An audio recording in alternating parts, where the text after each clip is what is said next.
for decades, parents in this country were able to send their kids to school without worrying about whether they could come home with a dangerous case of the flu or a dangerous case of the measles, as my colleague from South Carolina is saying.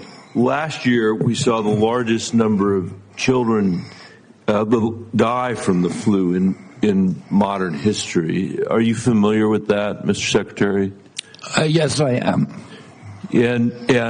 And have you told President Trump about that? That last year was the largest childhood death of flu in modern America. Well, that's one of the reasons that FDA just approved 2 new vaccines for influenza A and influenza B. Because you would agree that last year was the worst year on record in terms of flu deaths in modern history, not in the old days. Right. In the old days, we were having hundreds of thousands. You're right. Of course. Do you agree that 89% of the children who died from flu were unvaccinated? I don't know the exact number. That is the exact number, Mr. Kennedy, and it was,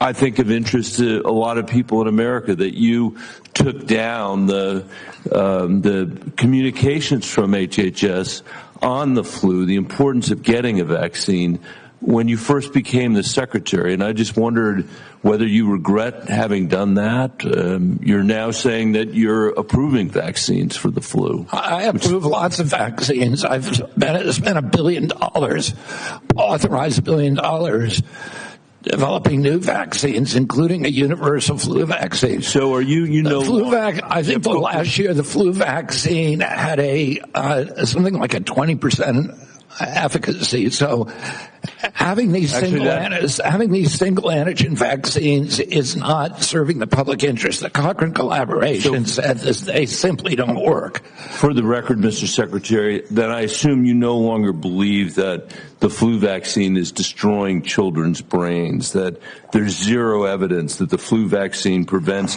any hospitalizations or any deaths, because today you're here agreeing that the vast majority of kids that died from the flu were people without vaccines, and you're saying that you're now approving vaccines. We're making sure that we follow the science, Senator. Well, I hope you'll follow the science, because that's what put us in the position 30 years ago of essentially having measles declared at an end in the United States of America. Well, many nations have lost their elimination status, including Canada, the UK, a lot of Europe this year.